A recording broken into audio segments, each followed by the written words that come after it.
কুতুবউদ্দিন বখতিয়ার কাকির জমানায় তার জমানার ভিতরে একজন ডাকাত ছিল।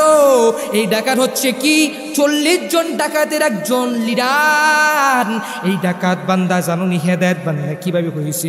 কুতুবউদ্দিন বখতিয়ার কাকির জমানায় একজন ডাকাত ছিল, 40 জন ডাকাতের বড় লিডার। ওর নাম ছিল বসিরউদ্দিন। ওই বসিরউদ্দিন 40 জন ডাকাতের লিডার। এই বসিরউদ্দিন তিনি তো প্রতিদিনই রাত্রেবেলায় তিনি ডাকাতি করতে যাইতো। ডাকাতি করতে যায় এই বসিরউদ্দিন ডাকাতি করে করে তার সংসারটা চালাইতো। তিনি সারাদিন ঘুমন্ত অবস্থায় ছিল। তারা দিন তার ভিতরে কোনো নামাজি নাই, তাহার ভিতরে কোনো রোজাদার, কোনো কিছু হেদায়েত নাই।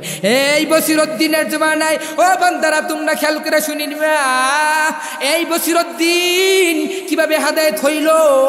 বসিরউদ্দিন যে বলে, ওই বিবি আমার, আমি তোমাকে এত পরিমাণ ডাকি, আমি তোমাকে এত পরিমাণ মহব্বত করি। কুতুবউদ্দিন বখতিয়ার কাকির জমানায় এই যে 40 জন ডাকাতের একজন লিডার বসিরউদ্দিন, এই বসিরউদ্দিন ডাকাত হইয়া এই বসিরউদ্দিন গেল।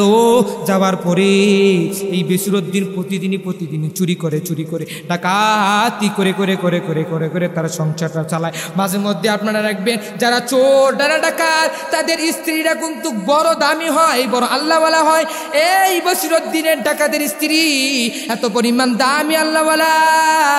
এক মাঝে মধ্যে আপনারা খেয়াল করে দেখবেন, এই যে আমার এক মুসল্লি আছে, তার মুসল্লিটার একজন, এই মুসল্লিটা কি আগে শুনছি যে মুসল্লিটা কয়েকদিন আগে বলেছে, আমি যখন ঢাকাতে ছিলাম, ঢাকাতে থাকার কারণে আমার ঢাকাতে যখন ছিলাম, আমার বাবা যেই মসজিদে চাকরি করত, ওই মসজিদে চাকরি করার পাশে একজন বাড়ি, একদিন শুক্রবার জুমার নামাজের পরে একদিন আমাদেরকে দাওয়াত দিল। মানুষে বলে ওই ডাকাতের বাড়িতে ডাকাত, এই ডাকাত তো অনেক বড় ডাকাত, এই ডাকাতে অনেক বড় ডাকাতের দাম। এই বসিরউদ্দিন এই যে ডাকাতের বাড়ি, এই বাড়িতে আমাদেরকে জুমার নামাজের পরে তারা দাওয়াত দিল। মামাই বলল, ও তুই আয়, তোকেও তো দাওয়াত দিয়েছে। আমাকে ডেকে বলল, ওই ডাকাতের বাড়িতে আমি গেলাম। যাওয়ার পরে দেখলাম যে ডাকাতের বউ, দেখলাম যে অনেক বড় আল্লাহওয়ালা। ডাকাতের বউ কত সুন্দর করে রান্না বান্না করেছে, রান্না বাড়া করে আমাদের সবাইকে একসাথে মিলেমিশে খাবার দিল। আর ওই এলাকার মানুষের কাছে বলে, এ হুজুর আপনি যাইতেছেন ওই ডাকাতের বাড়ি, এই ওই ডাকাত তো অনেক পরিমাণ ডাকাত, অনেক বড় ডাকাত। এই ডাকাতের এত পরিমাণ ডাকাতি করার কারণে তিনি আগে ডাকাতি করত, আগে তিনি চুরি করত। এ হুজুর আপনি যাবেন না, ওই বাড়িতে আপনি যাবেন না। ওই ডাকাতের বউ কত সুন্দর করে খাবার খাওয়াইলো। আমার মাথার ভিতরে একটা চিন্তা এলো, হাই রে, দুনিয়াতে কি এত বড় আল্লাহওয়ালা মহিলা আছে? দুনিয়াতে কি এত বড় দামি মহিলা আছে নাকি? আরে ডাকাতের বউ হইয়া চোরের বউ হইয়া কত বড় আল্লাহওয়ালা, আরে চোরের বউ হইয়া কত বড় আল্লাহওয়ালা।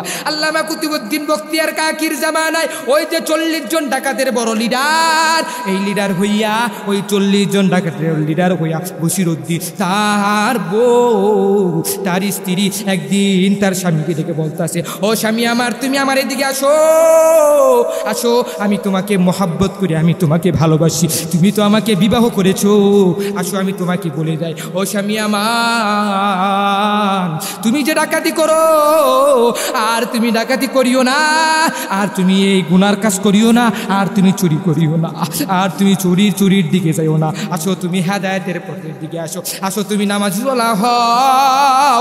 এভাবে করে ওই বসিরউদ্দিন স্ত্রী তার স্বামীকে ডেকে বলতেছে, ও স্বামী আমার, তুমি আর জীবনে চুরির দিকে যাইও না, আর জীবনে তুমি চুরিও করিও না, আর জীবনে তুমি ডাকাতি কাজগুলো করিও না। আরে জীবনে কত মানুষের জিনিস তুমি চুরি করেছো, জীবনে কত ঘর যাইয়া তুমি ভেঙ্গে চুরি করেছো, কত মসজিদের দান বাক্সগুলো তুমি ভেঙ্গে তুমি চুরি করেছো। আজকে আমি তোমাকে তোমার স্ত্রী হয়ে তোমাকে জ্ঞান দিতেছি, নাই তুমি এইগুলো করিও না। আমি তোমাকে বলতাছি, ও বসিরউদ্দিন স্বামী আমার, তুমি আজ থেকে এগুলো কাজ করবা না, তুমি আজ থেকে ওয়াদাবদ্ধ হয়ে যাও, আর জীবনে তুমি গুনার দিকে চলবা না, আর জীবনে তুমি খারাপ কাজের ভিতরে যাবা না। এভাবে করে বসিরউদ্দিন স্ত্রী বসিরউদ্দিনকে মাথার ভিতরে জ্ঞান দেয়, কি দেয়? জ্ঞান দেয়। আরে বসিরউদ্দিন ডেকে বলে, ওই বিবি আমার, কি পাগল হয়ে গেছিস নাকি? আমি যদি ইনকাম করে যদি না আনি তাহলে তুই কিভাবে খাবি, তোর সন্তান কিভাবে খাবে? এভাবে করে করে বসিরউদ্দিন বলে তার স্ত্রীকে ডেকে ডেকে বলে, স্ত্রী বলে না রে বসিরউদ্দিন স্বামী আমার, না রে তুই এই কাজ করিস না, তুই যদি প্রতিদিন যদি তুই মাটি টানস তাহলে প্রতিদিন তোকে 500 টাকা করে রোজ দিবি, ওই টাকার উপরে যদি তুই চলো ওই টাকা দিয়ে আল্লাহ তাআলা ওই টাকার ভিতরে বরকত দিবে, আর জীবনও তুই এই কাজ করবি না, আর জীবনও তুই এই গুনাহ দিয়ে চলবি না। আরে অল্প টাকা আনলে অল্প টাকার ভিতরে বরকত দিবে। এই স্বামী আমার এভাবে করে করে বলে, স্বামী তো মনে মনে একটা চিন্তা করে, হায় রে আমার স্ত্রী এত বলে, আমার স্ত্রী মনে পাগল হয়ে গেছে। স্ত্রী যখন বলে, ওই স্বামী আমার আজকে তোকে তুই যখন রাত্রেবেলা যখন চুরি করতে যাস, আমার মনের ভিতরে একটা চিন্তা আসে, কত মানুষ ধরে যদি তোকে যদি লাঠি দিয়ে বাইরাই তাহলে আমি স্ত্রী তো সহ্য করতে পারবো না।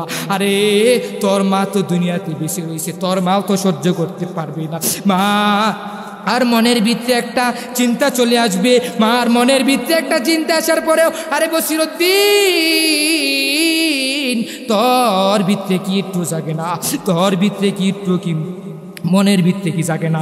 বসিরউদ্দিন বলে, ও স্ত্রী আমার তুই আর এই জ্ঞান দিবি না। বসিরউদ্দিনকে স্ত্রী ডেকে বলে, ও স্বামী আমার আজকে তুই রাত্রেবেলা যখন ঘুমাবি তোর মাথার ভিতরে একটা চিন্তা, একটা মাথার ভিতরে চিন্তা নিয়ে আসবি, তুই যখন ঘুমাবি আজকে দেখ এই ঘরের ভিতরে যদি বাতিগুলো যদি নিমায়া দিই, দেখ ঘরটা কি পরিমাণ অন্ধকার হয়ে যাবে। আরে অন্ধকার যদি হয়ে যায়, অন্ধকার হয়ে গেলে ও বসিরউদ্দিন অন্ধকার যদি হয়ে যায়, আরে অন্ধকার হয়ে গেলে কিভাবে কিভাবে কিভাবে কিভাবে চলবে? বসিরউদ্দিন তার মাথার ভিতরে একটা চিন্তা আসলো। বসিরউদ্দিনের মনের ভিতরে, এই বিবি আমার তুই আর জীবনও জ্ঞান দিস না। বসিরউদ্দিন এক কান্দে ঢুকে আর এক কান্দে বার করে দেয়। বসিরউদ্দিন বলে, আমার বিবিটা তো পাগল হয়ে গিয়েছে। আরে বিবি রে তুই যে এই কাজগুলো করি, আরে তুই এই কাজগুলো করবি না, তুই ঘরের ভিতরে বসে থাক, তোকে আমি স্ত্রী হিসাবে আনছি, তুই কেন আমারটা দেখ। এভাবে করে করে বসিরউদ্দিন রাগ করে। একদিন বিবি আবার একদিন বসার পরে বসিরউদ্দিন কে ওই কবরের কথা চিন্তা করে বলে, ও স্বামী আমার তুই জীবনও ওই কবরের কথা তুই কি একটু চিন্তা করছিস নাকি? আজকে যদি তুমি যদি মরিয়া যাও, মরিয়া গেলে ওই কবরে যদি আমল নামা ভরপুর না করে নিয়ে যায়, ওই অন্ধকার কবরে কি পরিমাণ দামি, কি পরিমাণ দামি হওয়ার পরে অন্ধকার কবরে সামানা যোগায় যদি তুই অন্ধকার কবরে না যা, ওই বসিরউদ্দিন তোর মাথার ভিতরে কি একটু জাগে না? আরে তোর মাথার ভিতরে কি একটু ডুগে না? না ঢুকার কারণে তুই আজকে কেন আজকে তুই গুনার কাজ করো? ওই স্বামী আমার তুই আজকে গুনার কাজ করো, কাল হাসরের ময়দানে যখন তোমাকে জিজ্ঞাসা করা হবে, এই বসিরউদ্দিন আমি আল্লাহ তো দেখেছি তুই যে কত মানুষের চুরি, কত মানুষের টাকা তুই চুরি করেছ, তুই যে কত মানুষের স্বর্ণ রূপা দেনমোহরগুলো তুই চুরি করেছ, ওই বসিরউদ্দিন তুই যে কত মানুষের হকগুলো তুই মাইরা মাইরা খাইছ, তোর বিচার তো অনেক পরিমাণ কঠিন হবে। এই বসিরউদ্দিন যদি কোনো মানুষ যদি দেখে যদি তোর কাছে বলে, এই বসিরউদ্দিন তুই কাল হাসরের ময়দানের ভিতরে ওই বসিরউদ্দিন যায় যখন অন্ধকার কবরে যাবি, হাসরের ময়দানে যখন তোমাকে জিজ্ঞাসা করা হবে, এই বসিরউদ্দিন তোকে আল্লাহ পাক রব্বুল আলামিন ধরবে, এই বসিরউদ্দিন তোর কি আমল আছে? নাই রে নাই, তোর কোনো আমল নাই, আমল না থাকার কারণে তোকে ওই জাহান্নামে দিবে। কিন্তু যাওয়ার আগে তোকে বলবে, এই দুনিয়াতে নিজাম হচ্ছে কি, যদি কোনো মানুষ যদি গুনার কাজগুলো করে, যদি গুনার কাজ করে করে যদি অন্ধকার কবরের ভিতরে যায়, আমি মনে করেন যে একটা মানুষের হক উদাহরণ দিয়ে বুঝাইতেছি, আমি মনে করেন যে একটা মানুষের হক আমি মাইনা খাইছি, কাল হাসরের ময়দানে এই মানুষটা যখন আমি যখন টাকা হইয়া আমি আমার আমল নামা পার্থরা যখন ভালো মতন যখন জান্নাতের সার্টিফিকেট পাওয়া গেলাম, জান্নাতের সার্টিফিকেট পাওয়া যাওয়ার পর আমার মাথার ভিতরে একটা চিন্তা আসলো, এই আল্লাহ পাক রব্বুল আলামিন যখন আমার হিসাব নিকাশ শেষ হয়ে গেল, আমাকে যখন জান্নাতে পাঠাইয়া দিবে, ওই জান্নাতে যাওয়ার সাথে সাথে আমি যখন জান্নাতের রাস্তা দিয়ে যাইতে থাকবো। অতিমধ্যে একজন ব্যক্তি যদি আমাকে জিজ্ঞাসা করে, ভাই তুই কোথায় যাস, তুই কোথায় যাস? আরে ভাই আমি তো জান্নাতে যাব। আমি যখন বলি, ওই ভাই যখন প্রশ্ন করে, ভাই তুই কোথায় যাস? কয় নাই নাই, আমার তো কোনো আমল নাই, পারতো না। আমি তো ওই জাহান্নামের সার্টিফিকেট টাইম পেয়ে গেলাম, আমার তো জাহান্নামে যাইতে হবে। ভাই তুই যে আমার দোকান থেকে তুই যে 10 টাকা বাকি খাইছিলি, আরে আমার খাতার ভিত্তে লেখা ছিল, আমার লেখা থাকার কারণে খাতার ভিত্তে যখন লেখলাম, আমি তোকে আবার টেলিফোন করলাম, তুই তো টেলিফোন ধরলি না। তোর মাথার ভিত্তে কি এটা জাগলো না যে আমি তো উমুকের দোকান থেকে আমি তো 10 টাকা বাকি নিয়ে আইছিলাম? আরে ভাই আজকে তুমি আমাকে দাও, আজকে এই 10 টাকা দাও, এই 10 টাকা দিয়া তারপরে তুমি জান্নাতে যাও। কাল হাসরের ময়দানে যদি আমার কাছে যদি কেউ পাও না থাকে, 10 টাকা দিয়া হইলেও আমাকে জান্নাতে যাইতে হবে। ওইদিকে আল্লাহ পাক রব্বুল আলামিন যখন দেখেন কিরে আমার জান্নাতি ব্যক্তির সামনে আরেক জাহান্নাম ব্যক্তি কিভাবে কথোপকথন চলতেছে, একটা মনের ভিতরে আসবে। আল্লাহ পাক রব্বুল আলামিন বলবেন, ওই তোদের দুইজনের কি হয়েছে? এই তোরা দুইজন আমার কাছে বলে দে কি হয়েছে। বলে আল্লাহ, ওই জাহান্নামকারী বলবে, ও আল্লাহ আমার তোমার এই জান্নাতি ভাইটা আমার দোকান থেকে 10 টাকা বাকি খাইছে, আমি তাকে টেলিফোন বারে বারে করেছি, তিনি 10 টাকা আমাকে দেয় নাই। আমার দোকান থেকে 1000 টাকা বাকি খাইছে, আমি তাকে বারংবার আমি তাকে টেলিফোন করেছি, তিনি আমাকে টেলিফোন আকারে ফোন ধরে নাই। আজকে আমি তাকে পাইছি, আজকে আমার 1000 টাকা দিয়া তারপরে তুমি জান্নাতে যাও। ওই জান্নাতি ব্যক্তিকে জিজ্ঞাসা করা হবে, এই জান্নাতি ব্যক্তি, আরে তুই যে 1000 টাকা যে দুনিয়াতে মাইরা খাই আইসো, আরে তুই কিভাবে জান্নাতে যাবি? আরে নাই নাই, তোর ভিত্তে কি 1000 টাকা আছে? ওই জান্নাতি ব্যক্তি তার পকেটে তো টাকা নাই, এখন তো তার কাছে তো কোনো কিছুই নাই। তিনি বলবে, আল্লাহ আমার কাছে তো কোনো প্রকার টাকা নাই, আমার কাছে তো কোনো কিছুই নাই, আজকে আমার কাছে আমল আছে, আমার জান্নাতে যাওয়ার জন্য এই সার্টিফিকেট আছে। এই জাহান্নাম ব্যক্তিকে বলবে, এই ব্যক্তি তুমি ওকে মাফ করে দিবা? কয় না না না, আমি জাহান্নামে যাব, আর আমার 1000 টাকা মাইরা জান্নাতে যাবে, আমি তো এটা কোশ্চিন কালো আমি এটা নিতে পারবো না। এভাবে করে করে বলল, ওই জান্নাতি ব্যক্তি 1000 টাকা দাও, আর যদি 1000 টাকা না দাও তুমি ওই জাহান্নাম ব্যক্তিকে তুমি তোমার জান্নাতের সার্টিফিকেটটা দিয়ে দাও। 1000 টাকার বদৌলতে তুমি ওকে জান্নাতি সার্টিফিকেটটা ওকে দিয়ে দাও, আর ওর যে জাহান্নামের সার্টিফিকেটটা আছে তুমি নিয়ে যাও। ওই 1000 টাকার কারণে জান্নাতি ব্যক্তিটা ওই জাহান্নামে যাবে। এমন করে করে করে করে বসিরউদ্দিন বলে, ওই বিবি আমার, আমি তোমাকে বারংবার বলিয়া যায়, বিবি আমার তুমি আমাকে জ্ঞান দিও না, আমাকে কোনো প্রকার জ্ঞান দিবা না, আমাকে কোনো প্রকার তুমি বুঝ দিবা না। বসিরউদ্দিন 40 জন ডাকাতকে নিয়া বসিরউদ্দিন চলে গেল। এভাবে করে করে 40 জন স্বর্ণপন্নদেরকে নিয়ে তিনি চলে গেল ওই জঙ্গলের ভিতরে। বসিরউদ্দিন এক জঙ্গলের মাঝখান দিয়ে যখন যাইতেছে, বসিরউদ্দিন যাওয়ার পরে বসিরউদ্দিন দেখে যে ওই জঙ্গলের কিছু দূর যাওয়ার পরে দেখলো যে এক ছোট বাচ্চার কথার কান্নার আওয়াজ শোনা যায়। বসিরউদ্দিনের মাথার ভিতরে একটা চিন্তা চলে আসলো, বসিরউদ্দিনের মনের ভিতরে একটা চিন্তা চলে আসলো, হায় রে এত গভীর রাত্রে বেলায় তো ছোট একটা বাচ্চার জঙ্গলের ভিতরে কান্দাছে, আরে কেন কান্দে, তার কি হয়েছে, তার কি হয়েছে? বসিরউদ্দিনের মাথার ভিতরে একটা চিন্তা আসলো, কয়ে সৈন্য ফেন্যরা তোরা এই জায়গা খাড়ায়া থাক, আমি দেখি কোন জায়গায় ওই ছোট বাচ্চারা কান্দে, ওই ছোট বাচ্চারার দরবারে আমি যাব,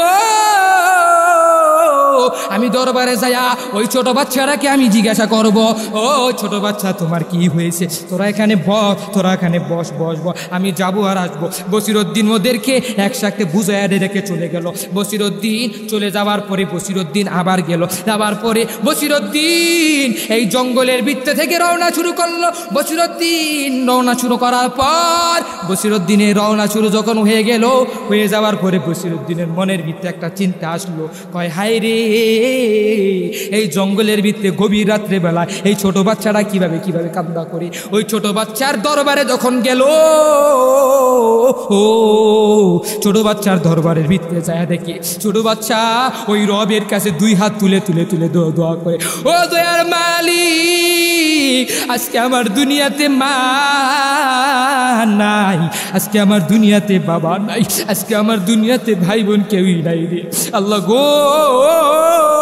আজকে যদি আমার মা থাকতো, আমার বাবা থাকতো, আমার মা বাবার কাছে যদি আমি টাকা চাইতাম, টাকা চাইয়া যদি আমার মার কাছে যদি বলতাম, ও মা আমি তো মাদ্রাসার ভিতরে পড়ি, ওই মাদ্রাসা পড়ার জন্য কম্পি ছিল, ন্যাম্পো ছিল, ওই ন্যাম্পোর বেনোর কারণে ওই কফি তো কেরাসিন তেল দিয়ে জ্বলে, ওই কেরাসিন তেল কিনে দাও, কেরাসিন তেল কিনে দিলে আমি ওই কফি জ্বলায় আমি মাদ্রাসার ভিতরে পড়তে পারবো। এভাবে করে করে ওই ছোট বাচ্চারা যখন রবের কাছে দোয়া করে, ও আমার রব, আমার মাদ্রাসার ভিতরে আমার লগের সাথী ভাইয়েরা সবাই তো লেখাপড়া করে, আমার লগের সাথী ভাইয়েরা সবাই তো পড়াশোনা করে, সবাই তো বাতি ধরে পড়াশোনা করে, আজকে আমার বাতি ধরানির মাত্র আমার কাছে টাকাও নাই, আমার কাছে তো তেলও নাই, ও আল্লাহ গো তুমি আমাকে তেলের ব্যবস্থা করিয়া দাও, আল্লাহ তুমি আমাকে তেলের ব্যবস্থা করিয়া দাও।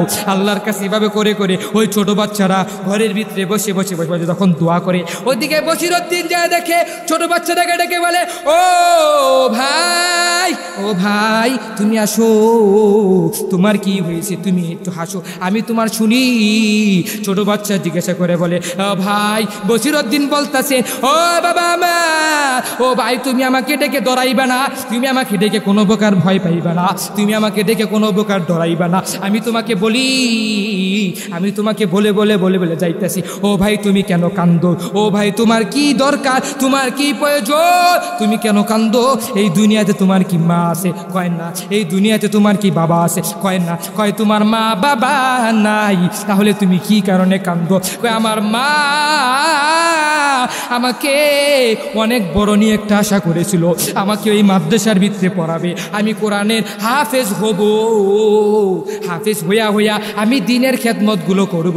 আজকে আমার কিছুদিন আগে আমার মা চলে গিয়েছে, আমার বাবাটাও চলে গিয়েছে, আমার ভাই বোন কেউ নাই, আজকে আমি দুনিয়াতে বড় আমি একা হয়ে গেলাম। ও ভাই মাদ্রাসা পড়ার ক্ষেত্রে আমার তো তেলের প্রয়োজন, তেল ছাড়া আমি তো ওই কফি জ্বলাইতে পারবো না, আমি তো ওই ন্যাম্পোটা জ্বলাইতে পারবো না, আমি কিভাবে পড়ালেখা করবো।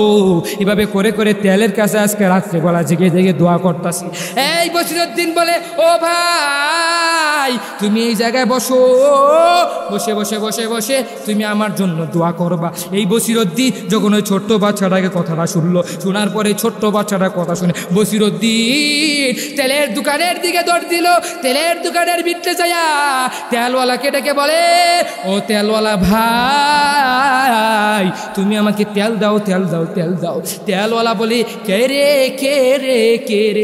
তুই কে, আমি তোকে বলিয়া দেই, তোকে তো চিনিয়া না, এত রাত্রেবেলায় তো আমি তো তেল তো বিক্রি করবো না। কয়ে ভাই আমি তো অনেক বড় একটা মানুষ, তুমি গেটটা খুলে আমি তোমার কাছে তেল চাই, তুমি আমাকে তেল দিবা। কয় না রে, এই রাত্রেবেলায় কোনো প্রকার তেল দিব না। তেলের দোকানের কাছে যখন বারংবার বলে, বসিরউদ্দিন বলে, তেলওয়ালা ভাই গেটটা খুললো, গেটটা খোলার পরে তেলওয়ালা ভাই দেখেছি এই জমানার ভিতরে বড় ডাকাত ওই বসিরউদ্দিন। আরে বসিরউদ্দিন, ও ভাই তেলওয়ালা দেখবেন আপনারা যখন মাঝে মাঝে দেখবেন চোর যখন আসে, ডাকাত আসলে কি করে, এই দেখবেন কিছু ভাইরা ডাকাতদেরকে বলে, ও ভাই তোর পাউডা ধরি, তুই আমাকে মারিস না, এমন করে বলে না, বলেন বসিরউদ্দিন যায় যখন ওই তেলের দোকানে গেলা, তেলের দোকানে যাওয়ার পর তেলওয়ালা ভাই কয় স্যার, কয় স্যার কি লাগবো, স্যারের কাছে যখন স্যারে কয় হাইরে বসিরউদ্দিন যেখানে মাঝে মধ্যে আপনারা দেখবেন যে আমরা উদাহরণ ক্ষেত্রে যখন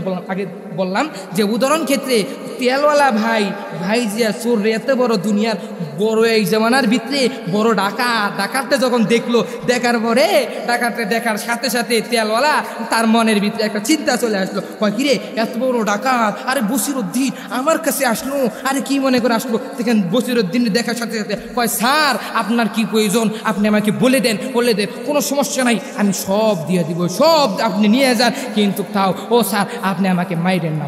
এবং কিরা বলে তেলওয়ালা বলার পরে বসিরউদ্দিনের কয় এই বসিরউদ্দিন এভাবে করে করে করে করে বসিরউদ্দিনকে জায়গায় বলে দেয়, স্যার আপনার কি লাগবে, আপনি তাও আমাকে মাইরেন না, আপনি আমার দোকান থেকে সব জিনিসগুলো আপনি নিয়ে চলে যান। ও স্যার আপনার কোনো কিছু টাকা পয়সা লাগবে না, আপনি ফিরেতে নিয়ে যান, তাও আমাকে আপনি মাইরেন না। এভাবে করে করে তেলওয়ালা দোকানদার বলার পরে ওদিকে বসিরউদ্দিন বলে, ও তেলওয়ালা ভাই আমি তো আগের বসিরউদ্দিন নাই, আমি তো আগের কোনো বসিরউদ্দিন নাই, আরে আমি তো আগের মতো ভালো হয়ে গেছি। আরে বসিরউদ্দিন ভাই আমি তো আগের যে ডাকাত বসিরউদ্দিন ছিল আমি সেটা না, আমি বসিরউদ্দিন ভালো হয়ে গেছি। ও ভাই আমার অনেক কাহিনী আছে, তুমি আমাকে সংক্ষিপ্ত আকারে বলতাছি। ও ভাই তুমি আমাকে তেল দাও, আমার তেলের প্রয়োজন। কয় ভাই তুমি তেল দিবা, কি কারণে তেল দিবা তুমি একটু আমাকে বলিয়ে দাও। তেলের কথা যখন বলে, ও ভাই তোমার এক দেড়ান তেল লাগবে, তখন ভাইয়ের কাছে বলল, তেলওয়ালা ভাই বল আচ্ছা ঠিক আছে আপনাকে আমি তেল দিয়ে দিলাম। এই দোকানওয়ালা ভাই বলতেছে আচ্ছা ঠিক আছে আমি তেল দিয়ে দিলাম, তেল আপনি নিয়ে যান, নিয়ে যাওয়ার সাথে সাথে আপনাকে আমি একটা কাজ করব। কয় কি কাজ? আপনাকে আমি বলে দিলাম আমি এই তেল নিয়ে আমার মাথার ভিতরে নিয়ে আমি আপনার বাড়ির ভিতরে পৌঁছে দিব, আপনি তেল নিতে পারবেন না। এভাবে করে করে বসিরউদ্দিনকে যখন জানায় দিল, বসিরউদ্দিন বলে, ও তেলওয়ালা ভাই আমি তো তোমাকে আগেও বলেছি আমি তো আগের কোনো বসিরউদ্দিন নাই, আমি বসিরউদ্দিন ভালো হয়ে গেছি, আমার মনের ভিতরে হেদায়েত নামক দৌলত একটা ঢুকেছে, আমি জীবনও চুরি করব না। ও ভাই তুমি আমাকে তেল দাও। ওই তেল দেওয়ার সাথে সাথে বসিরউদ্দিনটা তেল নিয়ে ওই ছোট বাচ্চার দরবারে চলে গেল। ছোট বাচ্চার দরবারে যাইয়া বলতেছে, ও বাচ্চা তুই কোথায়, তুই আয়, তুই কোথায়, তুই আমার কাছে আয়। এতিমের দরবারে যায় যখন বলে, ও এতিম এই ল তেল তোকে আমি তেল দিয়ে দিলাম, আমি তোকে তেলটা দিয়ে দিলাম, ও এতিম তুই তেলটা নিয়ে যা, তেলটা নিয়ে তুই মাদ্রাসার ভিতরে পড়াশোনা করবি। এতিম বারংবার বলে এই তেলওয়ালা ভাই আপনাকে তো আমি চিনতে পারি না। কয় না রে তোকে চিনা লাগবে না, তুই এই তেল নিয়ে তুই মাদ্রাসায় যায় তুই পড়াশোনা করবি, পড়াশোনা করে করে এই তেলের দিয়ে তুই আমার জন্য হেদায়েত নামক দৌলতের একটা দোয়া করবি, তুই আমার জন্য হেদায়েত নামক একটা দোয়া করবি, আমাকে যেন আল্লাহ পাক রব্বুল আলামিন যেন আমাকে যেন হেদায়েত নামক দৌলত দান করে, আমার জন্য তুই দোয়া করবি। এতটুকু কথা ওই এতিম ওই হাফেজ কুরআন লগে লগে রবের কাছে দোয়া করে, ও আমার মালিক আল্লাহ গো আপনি তো কত বড় দয়ালু, আল্লাহ আপনি যে কত বড় মেহেরবান রে আল্লাহ। ও আল্লাহ এই দুনিয়াতে আমার মা নাই বাবা নাই, আজকে আমি এই জঙ্গলের ভিতরে একটা ঘরের ভিতরে বসে বসে আমি দোয়া করলাম, আপনার কাছে তেল চাইলাম, আপনি আমাকে তেল দিয়েছে। আল্লাহ গো যেই ভাইটা অনেক কষ্ট করে এই তেল নিয়ে আসলো, আল্লাহ গো আপনি এই তেলে উসিলায় এই ভাইটাকে আপনি হেদায়েত নামক দৌলত একটা দান করে দিয়ে। এই ছোট্ট বাচ্চা হাফেজে কুরআন এত পরিমাণ রবের কাছে দোয়া করি, দোয়া করার পর এই রবের কাছে দোয়া করে ওদিকে বসিরউদ্দিন হাফেজে কুরআনকে তেল দিয়া ওই যে মনে আসেনি 40 জন ডাকাত 40 জন যেই মানুষগুলো আছে তাদেরকে রেখে আইছিল, সৈন্যগুলো সামনে যায় বলে, ওই সৈন্যরা তোরা কোথায়? কয় বসিরউদ্দিন নেতা আমার আমরা তো এই জায়গায় আসি। কয় তোরা কোথায়? এদিকে আস, এদিকে। কয় তোরা কোথায় যাবি? আমরা তো আমরা যাব।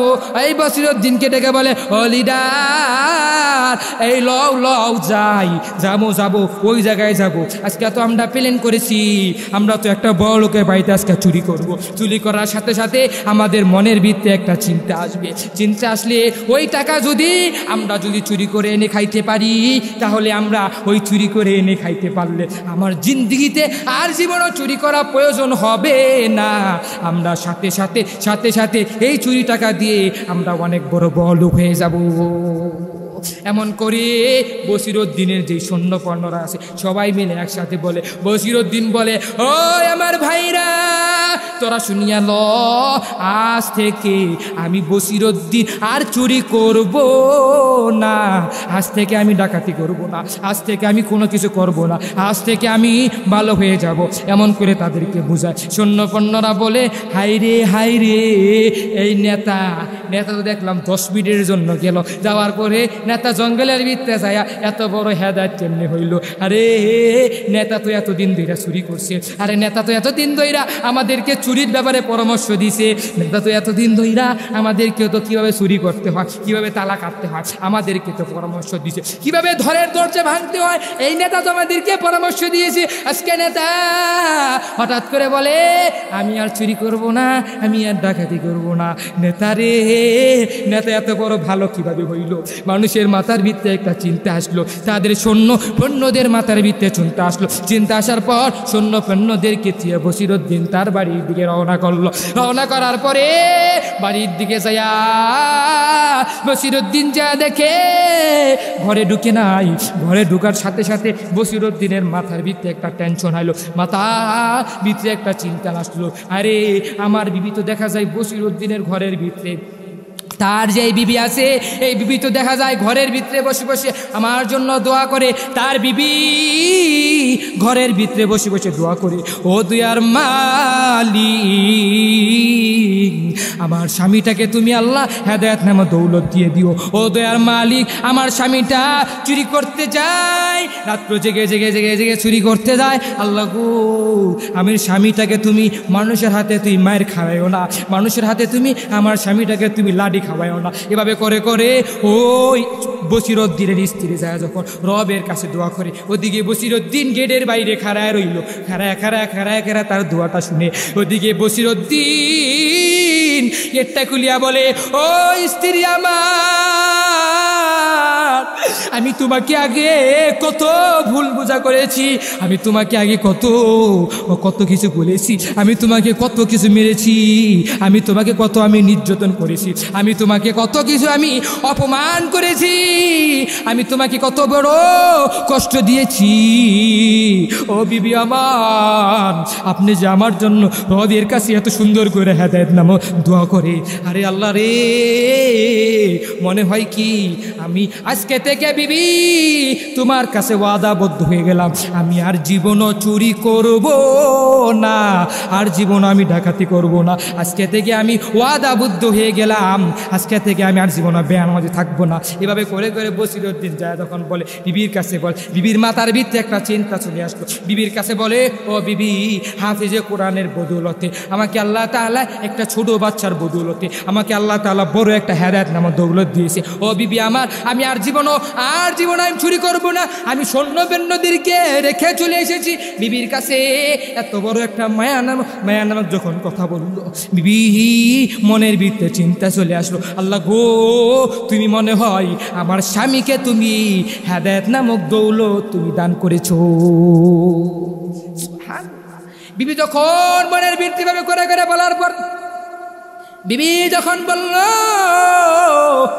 বলার পরে ওদিকে বসিরউদ্দিন রাত্রেবেলা যখন ঘুমিয়ে যাওয়ার পরে বসিরউদ্দিনকে আমার আল্লাহ স্বপ্নে যোগে দেখায় দেয়, ওই বসিরউদ্দিন, তুই যে এত পরিমাণ দামি কিভাবে হইলি, তুই এত পরিমাণ ডাকাত, তুই ডাকাত হওয়ার পরও তুই কিভাবে তুই হেদায়েত নামক দৌলত আমি আল্লাহ তোকে দান করে দিলা, তুই কিভাবে হেদায়েত পাইলি, একটা হাফেজে কোরআনের বদৌলতে তুই হেদায়েত পাইলি, তুই যে এত পরিমাণ ভালো হয়ে গেলি, আমি আল্লাহ তোকে বললাম তোর জিন্দেগির সমস্ত গুনাহ আমি আল্লাহ তাআলা মাফ করে দিলাম। মাফ করে দেওয়ার পর তোর নামটা তোকে আমি আমার খাঁটি খাঁটি খাঁটি বান্দা হিসাবে কবুল করে নিলাম।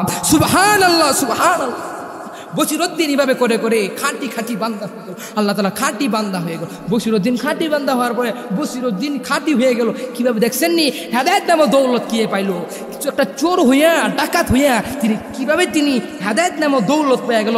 আমি আর আপনি হেদায়েত হতে পারি না। আমার মনের ভিতরে এখন পর্যন্ত ওয়াসওয়াসা জাগে যে আমি তো এখন হেদায়েত কীভাবে হবো? আমার আল্লাহ তাআলা যদি হেদায়েত না করে তাহলে আমি কীভাবে হবো? এ বান্দা তোর ভিতটাকে ঠিক কর, ইমানটাকে মজবুত কর। যদি তুই করে চলতে পারো তাহলে তুই তো হেদায়েত হতে পারবি, আর যদি করে না চলতে পারো তাহলে তুই তো হেদায়েত হতে পারবি।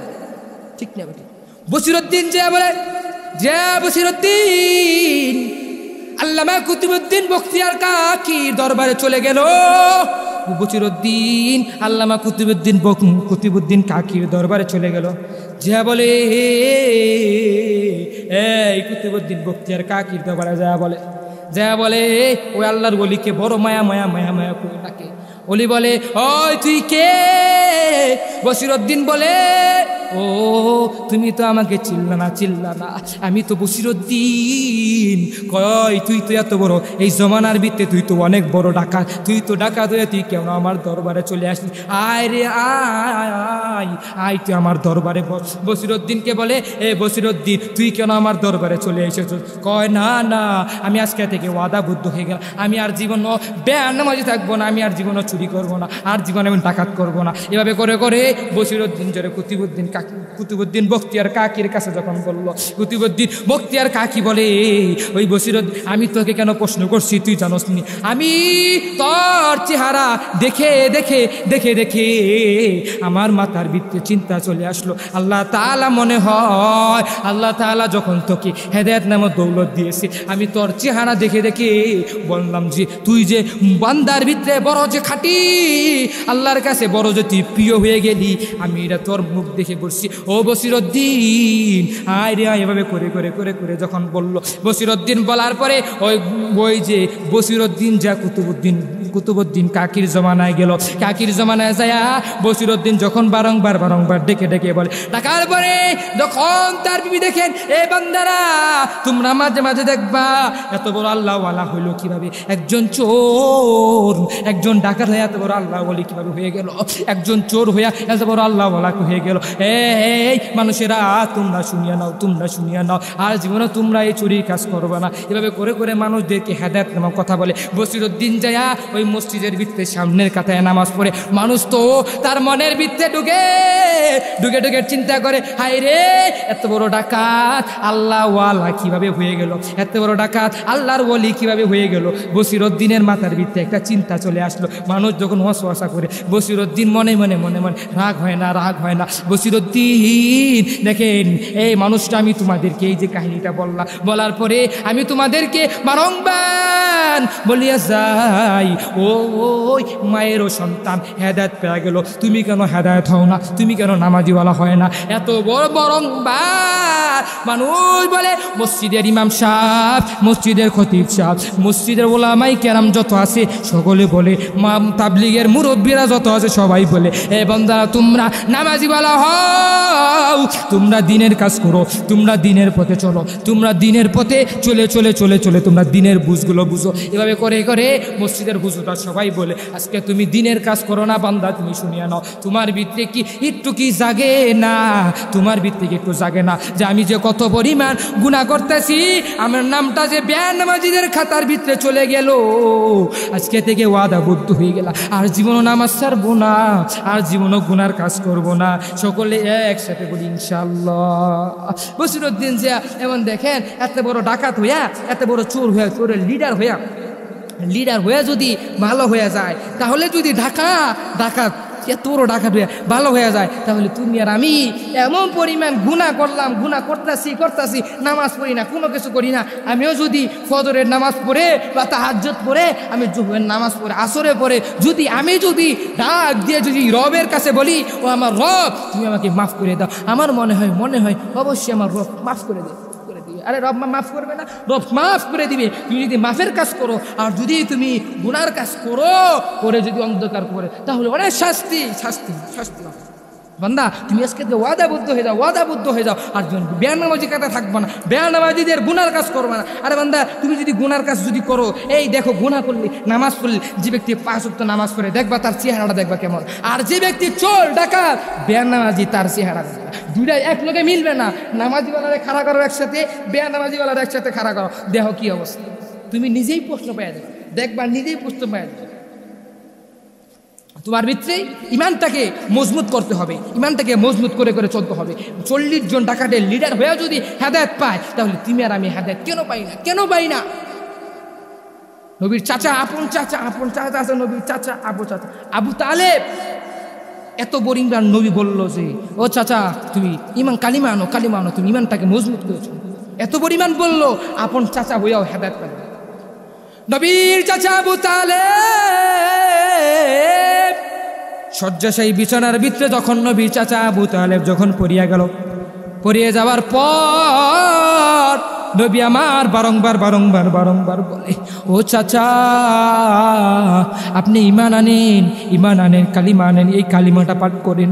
চাচা বলে, ও ভাতিজারে আমি তো তোর এই ধর্মের ভিতরে না, তুই হচ্ছে এক ধর্মের মানুষ, আমি হচ্ছে আরেক ধর্মের মানুষ। চাচাকে বারংবার বলে, ও চাচা এই দুনিয়ার ভিতরে আমার মা নাই, বাবা নাই, আমার যখন মাটা যখন মরে গেল, আমার বাবাটা যখন মরে গেল, আপনি তো আমাকে মক্কার ভিতরে প্রোটোকল দেওয়ার মতো মানুষ ছিলেন। ও চাচা আমি আপনাকে বলে যাই, আপনি এক কাজ করবেন, জানেননি কি কাজ করবেন? আপনি কালিমা পড়েন, কালিমা পড়ে অন্ধকার কবরে, আপনি যদি কালিমা পড়ে অন্ধকার কবরে যান, ওই কবরে যায় কাল হাসরের ময়দানে আমি রবের কাছে বলবো, আর আল্লাহ তাআলা আমাকে এত বড় একটা দামি জিনিস দিবে, আমাকে এত পরিমাণ সম্মান দিবে, আমি আপনাকে জান্নাতে নিতে পারবো।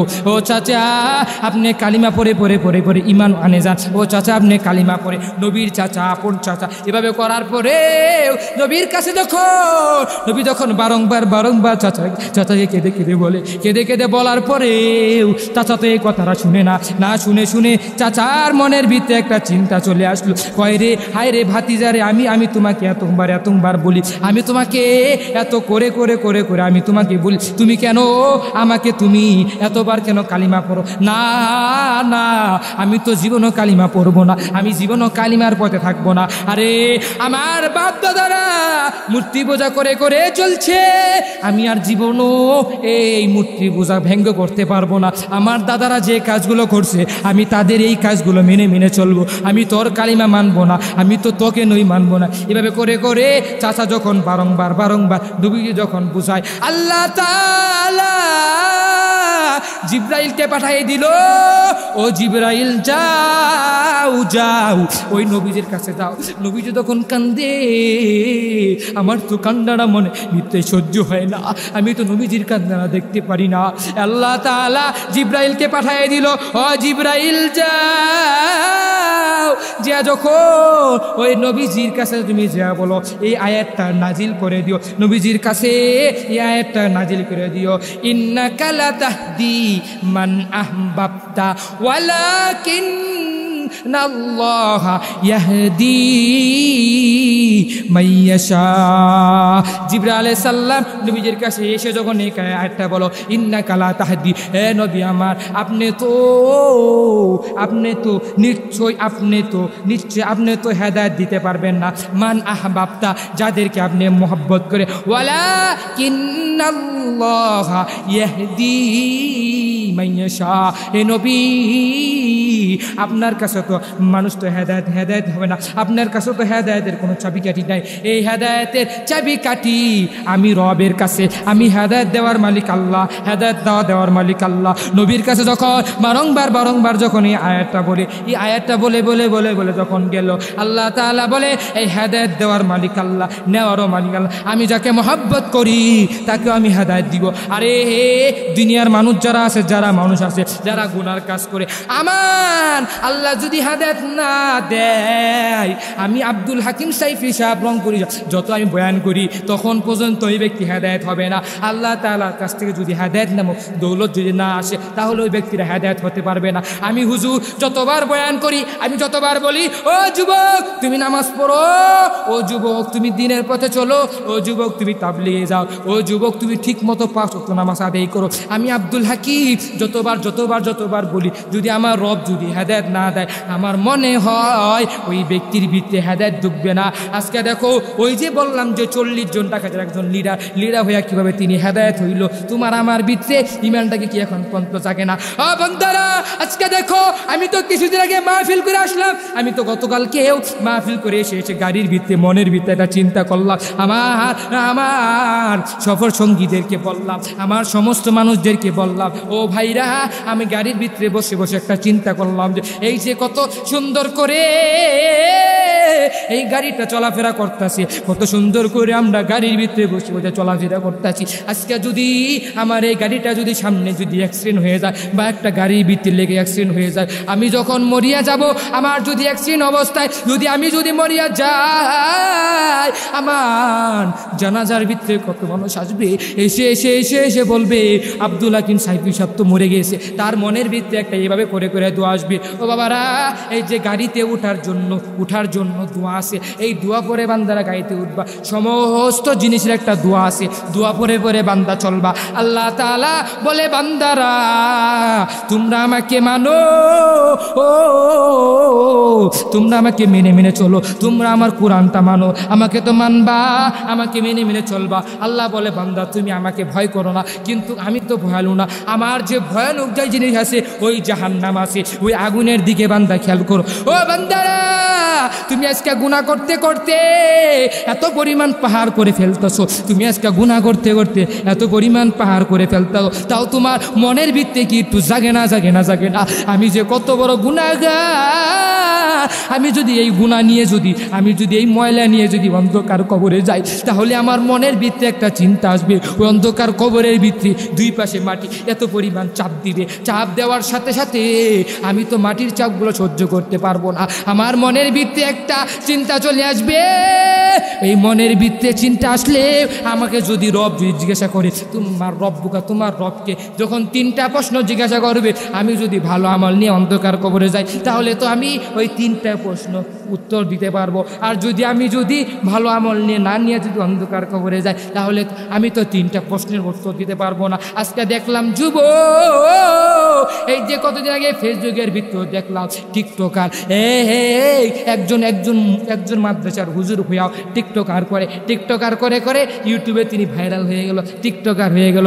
এই টিকটকার করে বলে কি আমি যখন টিকটক করে আমার ভিউ বাড়বে, আমার ডিলন বা সব কিছু বাড়বে, এভাবে করে একটা ইমাম সাহেব যদি মসজিদের ইমাম সাহেব হইয়া যদি মিথ্যা কথা বলে যদি দিনের কাজগুলো করে, মিথ্যা কথা বলে যদি হকের কথা না বলে, আজকে দেখো সারা বাংলাদেশের মানুষগুলো দেখো কি পরিমাণ হুঙ্কার চলে যাচ্ছে। আমি তো গতকালকেও মাহফিলের ভিতরে বলে এসেছি, আমি তো আজকে আর ভিতরে বললাম, ও বান্দারা তোমরা সবাই হুঁশিয়ার হয়ে যাও, আজকে থেকে বান্দারা তোমরা হুঁশিয়ার হয়ে যাও। এই যে কোটা নিয়ে কি বড় আন্দোলন হইতেছে, কোটা নিয়ে কত বড় ফিতনা জামানা হইতেছে। এই যে কোটা প্রধানমন্ত্রী কি কইছে যে যারা কি আছে যারা বীর মুক্তিযোদ্ধা তাদের সন্তানরা সরকারি চাকরি পাবে। আরে বান্দারা আমি তো সরকারি চাকরি তো করার জন্য আসি নাই, আমি তো দুনিয়াতে তো কোনো বিল্ডিং করার জন্য আসি নাই, আমি তো দুনিয়াতে কোনো কিছু করার জন্য আসি নাই। আজকে থেকে বান্দা তুমি যদি এটা করিয়া যাও, কিন্তু বান্দা তোমাকে রেখে যায়, তুমি আজকে সামান্য বাড়ির মায়া পড়িয়া, তুমি সামান্য টাকার মারায় পড়িয়া তুমি আজকে গুনার কাজ করতেছ, তুমি আজকে গুনার পথে চলো, তুমি আজকে গুনার দিকে চলতেছ। আজকে তুমি সুদখোরের খাতার ভিতরে তুমি নাম লেখছো, তুমি ঘুষখোরের খাতার ভিতরে নাম লেখছো, এগুলো করে তুমি যদি অন্ধকার কবরে যাও, ও বান্দারা তুমি আর জীবনও বান্দা গুনার কাজ করবো না। আজকে থেকে বান্দা ওয়াদাবদ্ধ হয়ে যাও, আজকে থেকে এই গাজীপুরের মুসলমান, তোমরা আজকে থেকে ওয়াদাবদ্ধ হয়ে যাও। আমি হাকিম অনেক দূর থেকে এসেছি, এসে আমি তোমাদেরকে দিনের দাওয়াতের কাজ জন্য, দিনের দাওয়াত কাজ দেওয়ার জন্য এসেছি। আমি হাকিম তোমাদেরকে দিনের কাজ করার জন্য এসেছি। আজকে থেকে তোমরা আমার সামনে সকলে তোমরা ওয়াদাবদ্ধ হয়ে যাও। দুই হাতটা আমার মালিককে দেখায়া দাও। ও দয়ার মালিক,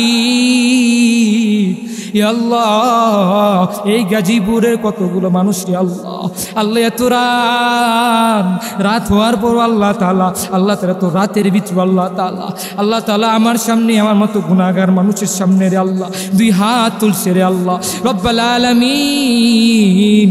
এইগুলো হাত তুমি আল্লাহ কবুল আল মঞ্জুর করিয়া নাও আল্লাহ। এই এলাকার মানুষদেরকে সবাইকে তুমি আল্লাহ নামাজিওয়ালা বানিয়ে দাও আল্লাহ, তুমি দিনদারওয়ালা বানিয়ে দাও আল্লাহ, তুমি আমলওয়ালা বানিয়ে দাও আল্লাহ, সবাইকে তুমি কোরআন পড়নেওয়ালা বানিয়ে দাও আল্লাহ, সবাইকে তুমি আল্লাহ হেদায়েত নামে দৌলত দান করিয়া দাও আল্লাহ, সবাইকে তুমি আল্লাহ সুস্থতার নিয়ামত দান করিয়া দাও ইয়া রাব্বাল আলামিন। আল্লাহ আমার সামনে সবাই আল্লাহ ওয়াদাবদ্ধ হয়ে গেল, আর জীবনও আল্লাহ গুনার কাজ করবে না, আর জীবনও আল্লাহ বেয়ানামাজি যে খাতার ভিতরে নাম লিখবে না, আর জীবনও বান্দা সুদ খাবে না, আর জীবনও বান্দা ঘুষ খাবে না আল্লাহ। আজকে আমার সামনে ওয়াদা করে নিলাম আল্লাহ, সকলের হাতের উসিলায় সকলের জিন্দেগিটা সুন্দর করে সাজার মতো গোটার মতো আল্লাহ তুমি আল্লাহ তৌফিক তুমি দান করিয়া দাও।